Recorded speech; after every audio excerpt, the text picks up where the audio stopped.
Hey, what's going on, everybody? It is Monday, the 12th of June, and happy new week. Apologies for the kind of lack of me posting for the last few days. As you saw from my short form vlog, I basically went traveling all the way to the UK. It was insane, but as I'm sure you can see, I am extremely exhausted.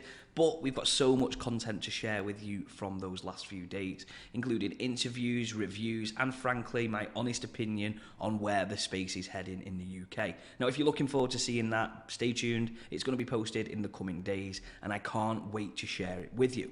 But I know this is what you're here for, so let's get stuck into the latest and greatest crypto news. Now, we're going to look at the last 24 hours first, and because we had a few days away, we're then going to have a look at the last 7 days. So let's start off where we always start with. Bitcoin, currently at the time of me making this video, is currently at $25,858. And that in the last 24 hours is an increase of 0.33%. Ethereum is currently at $1,743, and that is down 0.71%. BNB is currently at $225, and I can't believe I'm saying that, and is down almost 5% in the last 24 hours. And XRP is currently at 51 cents, up 1.66%. Let's have a look at BGB token. It's currently at 47 cents, and it's down 3.5% in the last 24 hours. Now, we said we're going to look at the last 7 days, so let's have a look at it. Bitcoin, like we said, the price is rather shocking to a lot of people. Let's be totally honest and talk about it quite frankly. The current price right now, we can see around 25,800, is actually down in the last 7 days 3.45%. So although it's doom and gloom in the crypto space, 3.5% isn't a huge deal. So let's see what happens. And of course, we've got our ranges which we're monitoring, of which we're going to come on to a little bit later in this video. Ethereum, though, is almost double down. And when I say double down, it's almost 7% down in the weekly. But what I do want to say is we're not panicking too much. We're going to go into our ranges, and we're going to highlight and we're going to look at exactly what we have been monitoring since the creation of this channel. And you will soon see why I am not too concerned just yet. Let's have a look at BNB. Now, this is the concern. BNB is down 25% in the last week, which is just a crazy number, to be totally honest with you. This comes with the SEC's lawsuit against them, clearly Coinbase too, and people have voted by numbers, and we're going to talk about an article later today at exactly what's going on. But we see more and more security tokens, for example, having huge percentage decreases, and others too. I mean, Solana down 29%. Look at Dogecoin. You know, when we're talking about serious tokens and securities, we're not talking about Dogecoin, but it's still down 15%. Cardano is down 26%. And finally, XRP Army, you've been very excited for the last couple of weeks. You're still down 4.26% on the weekly. But let's have a look at how our BRC 20 tokens have been performing, because we have been monitoring this. Now, BIP20 is down 27%, which is huge. Ordinals is down 7.86%, and I didn't think that we'd see this around $4. NALS is break even at 0%. VMPX is up almost 11%. Pepe 1 is up 35%. Meme is up 14%, and Pizza is down 0.25%, which is just this. It's not too bad. It's not too bad at all, but we're seeing some huge swings within it. But let's have a look at the meme tokens, because we are tracking the whole market and we are seeing what's happening to keep ourselves informed. And I'm going to share my opinions on this shortly after this video, but Shiba is currently at 3.5% down. Doge is down 1.89%. Pepe down almost 5%. Bonk down almost 6.5%. This is not looking pretty, but what I have got to say is when we zoom out and we do look at our ranges and our charts, I'm not too concerned when it comes to our top tokens, but I am very concerned when it comes to the alts and the memes. Now let's just have a look at Bitcoin. The top of the range, just a reminder, now we have been tracking it, none of our numbers have changed, we're doing a great job in my opinion. It's currently, the top of the range is at $27,630, and the bottom of the range is $24,780. So as you can see, although we've seen this major decrease and spike down in the market, we are still not touching the bottom of this range. We are still sideways trading within it, in my opinion. So, you know, when in doubt, zoom out, always come back to the data that we're tracking, and then we'll see and make informed decisions. Right now, I am not too concerned with Bitcoin, but let's see what comes in the coming days. But Ethereum, like we know, we saw it was down almost 7% on the weekly, which is just crazy, isn't it? You know, especially for something as huge with a huge market cap like Ethereum. But yet again, you'll see the top of the range that we highlighted weeks ago was $1,957, and the bottom of the range is $1,729.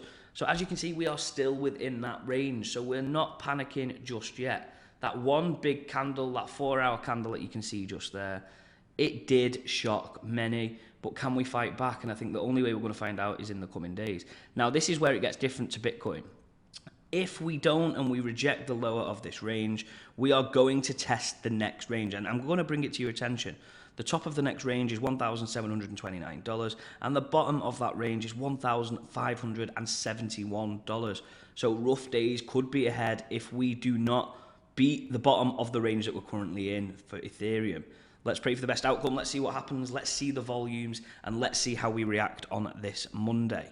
Now, you'll remember we were looking at the boundaries. The boundaries, it didn't work. It did not work. There was too many environmental factors last week that basically just wrecked us, and it wrecked many people from within the space. Although it went and dipped below our boundary, it didn't really show us much data. So this is where environmental data, staying up to date with the latest news around the crypto space, is critical so that you can react first. The charts can only show us so much. Let's have a look at bubble maps. Now, bubble maps is a fantastic visual tool that I always use, and as you can tell, it is a pretty much mixed bag around the market. Now, GMX down 6.4%, OKB is down 5.5%, XRD is down 4.4%, BGB is down 3.6%, BNB down 5.2%. Nice to see, you know, very biased here. BitGets token, performing better than most others exchanges, which is fantastic to see. You know that I'm a long-time supporter of it. But yeah, let's see what happens. Matic up 4.5%, ADA up 4.8%, Atom up 4.2%, Tron is up 3.1%, Algo is up 2%. So yeah, mixed bag. Go and check it out. Great resource. Let's move on to some latest news. Now, the former US Secretary Attorney has come out and said, get out of crypto platforms now. Now, the recent surge of regulatory scrutiny from the US regarding cryptocurrency has sparked a noteworthy response from some of the most senior figures from within the space, or fintech space. Notably, John Reed Stark, a former Securities Exchange Commission attorney with an extensive experience in the enforcement division spanning nearly 2 decades. Now, this is somebody with experience, significant experience around legislation, regulations, internationally, coming out and making this statement. Now, how the markets react to this latest news is going to be very interesting, but what I do want to bring to your attention is the amount of attention we as a crypto space almost give to the US markets. Do you know US trading is just over 10% of the total crypto space? Why are we paying so much attention to it? It absolutely baffles my mind. Let's move on to the next one, of course, US based again. And I'm probably going to start coming away from some of these US stories, to be honest, because it's just frustrating me and it's spreading too much FUD that we don't need. But yeah, let's continue. It's my job to bring you the latest news. Gensler tries his best to basically bring down the crypto market, but he's failing according to this article. Now, the US SEC has clearly made its position clear towards crypto space, and it took it out on Binance and Coinbase, probably arguably the world's largest crypto exchanges by volumes. Now, the leading agency is inside Gensler, and Gensler is basically all over us.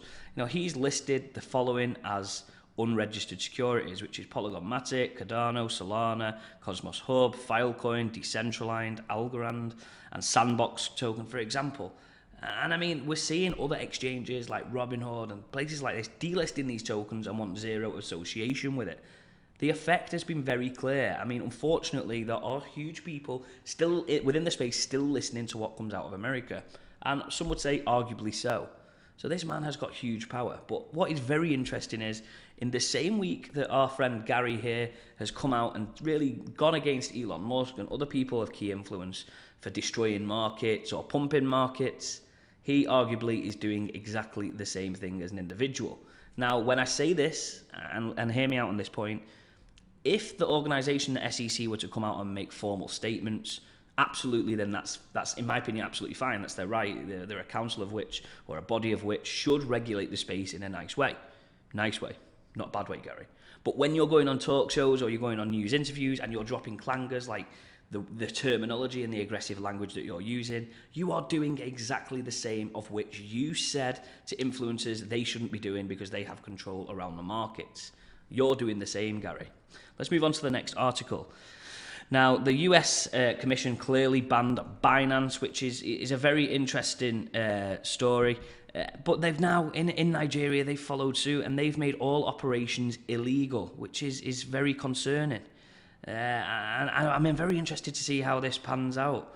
The US Securities and Exchange Commission clearly came out and banned all of its activities, and Nigeria's commission is on circular to that. Now, it's well documented for several months and years that in Nigeria, crypto has been rather sketchy, hasn't it? The government loved it, didn't like it, liked it, doesn't like it again. But it's clear that other countries are now following the US. So who is going to be next? We're going to pay attention to this. This is an article of which I really liked. It just shows, like in Dubai, for example, in the UAE, there's many people from all around the world, and they look to send money back to their home countries, to their families, just to give back and, almost help fund their families. And sadly, that's the position a lot of people are in. And traditionally, they would have to go to the bank, pay their wages cash. It would take several days for them to receive it. And they're no longer having to do that. They're just doing it via cryptocurrency. And this is a nice example from Mohammed Bilal, who used to wait his turn outside the money office in the scorching heat of Dubai to send back $1,000 to his wife and his parents in Pakistan. And it cost him about $7 per transfer. Now, he's got a crypto solution that's costed him £0, $0, and it's instant. So this is absolutely fantastic use of the crypto space. Now, David Beckham has dropped a little bit of a clanger. He's lost $5 million. Well, he's not. He's just walked away from being a brand ambassador from an NFT project. It's very interesting to see he has done this. Is this to do with the American connection? Who knows? We're going to monitor this story and see what happens. And finally, this is a nice story. Well, it's not really at all, to be honest. I don't know why I said nice. Now, Binance has seen $8 billion in assets outflowing since the US state has come out and basically declared war against crypto. Now, this is a very sad story in my opinion, but it's also got some positives, and that's why I said that. So $8 million has come out, but that allows opportunities for new money to come in. So we're going to be seeing a lot of FUD in the coming days, but if you're passionate about blockchain, its technology, its use case, and where the future of the space is going, don't be too concerned, invest in the future, invest long term, and always think, is it the right decision for you? And that comes from doing your own research, and of course, I am never giving you financial advice. Now, if you enjoyed today's video, be sure to hit the like button, drop me a comment, subscribe, and most importantly, let's go.